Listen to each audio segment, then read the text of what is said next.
Bernie Sanders taking the Coachella stage to rant and rave about President Trump and billionaire oligarchs to a crowd of kids who paid at least $600 to be there.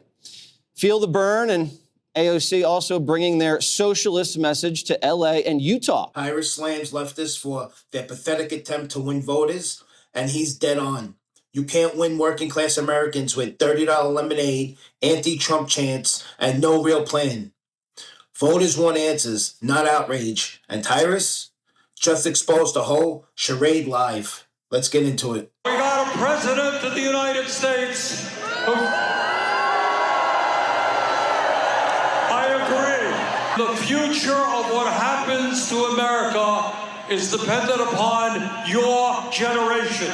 We're gonna sing and dance our way to victory against hatred and divisiveness. An extreme concentration of power, greed, and corruption is taking over this country like never before. We believe in democracy. We are not gonna let Trump take us into an authoritarian society.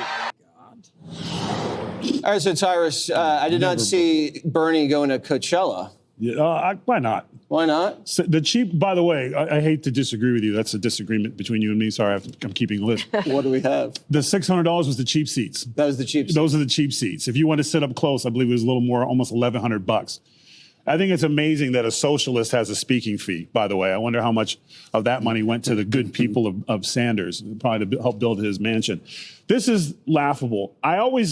When you are speaking about a wrong, you shouldn't have to look down at a piece of paper. Yeah, that's a good point.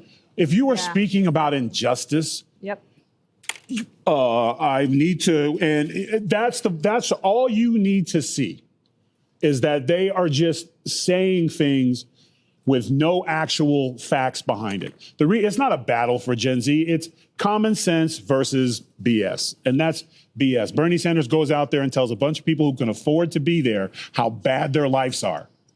But every one of them can afford $20 lemonades, $30 cheeseburgers, and continue to cheer and have. That's a rough life. Those guys were hurting. And then you know what the worst part of that night was?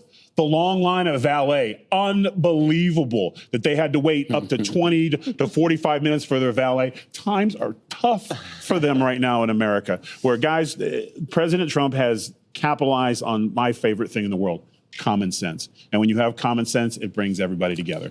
Why? It's common sense. The Democratic Party has become a movement of vibes, not vision. No real policies, just paranoia.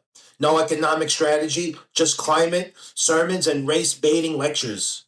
Their entire platform is Trump is evil. That's it. No plan for the border, no plan for inflation, no plan to help the middle class. At this rate, I honestly don't think they'll win the presidency ever again. Not when they keep running on fear instead of solutions. These crowds that they're getting, Dana, are these the same crowds Bernie's always gotten for the last 20 years? Are these new people? Well, some of them are younger than the crowds you used to get, but it's the same type, right? So there's always been fringes, left and right. Bernie Sanders probably always could have gotten these crowds. He has a following, might be a little bit more than usual because they've got a big promoter and they've got that dark money, that sweet, sweet dark money that's helping. But they are also raising money because people are willing to pay what they are doing now.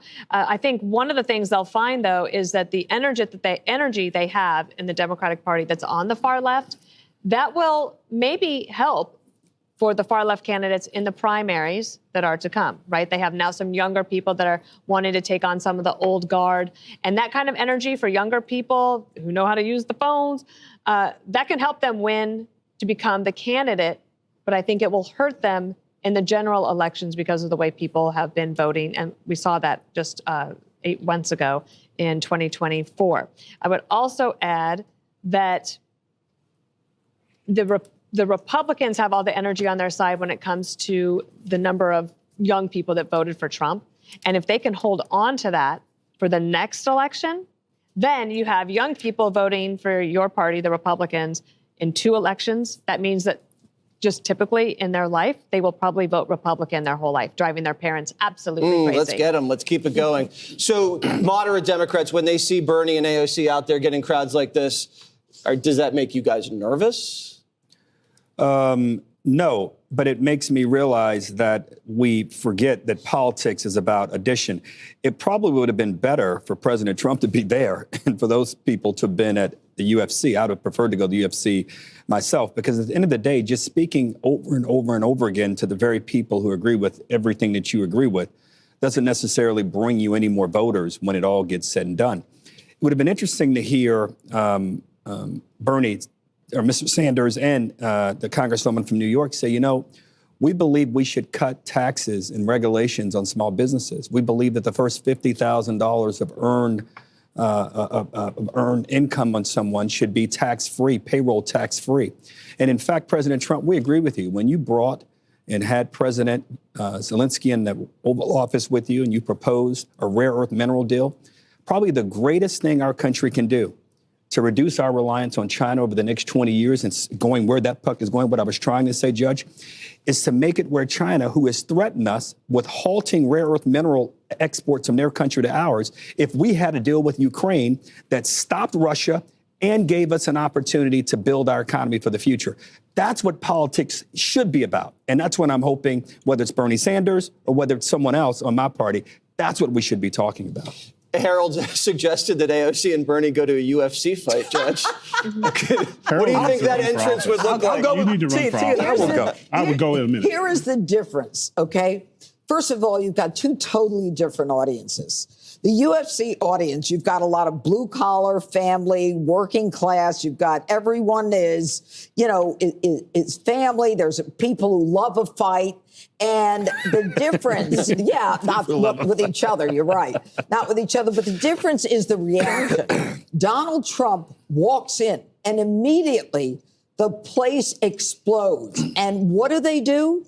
They start singing and chanting, USA, USA. The man doesn't have to, the president doesn't have to get up, say one word, try to sell a political message. He walks in and bang, 18,000 people are united in supporting him and the United States of America.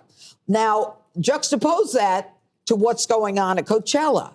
You got an 83-year-old guy trying to talk to Generation Z, a political speech, when half of them are high and they're half dressed. They're trying to, they're paying $700 to $1,500 to get a ticket, $30 for a sandwich. And he's trying to preach to them about how bad it is. He's talking about climate change, racism, capitalism. He's politicizing a music event. If they weren't so stoned, they would have booed him out. Judge Janine, she's the best. Bernie at Bernchella versus Trump at UFC. The contrast says it all. One party's running on fear and fantasy, the other's backed by real Americans. Do you think AOC or Bernie could ever win the presidency? Drop your thoughts below. Common sense over chaos every time.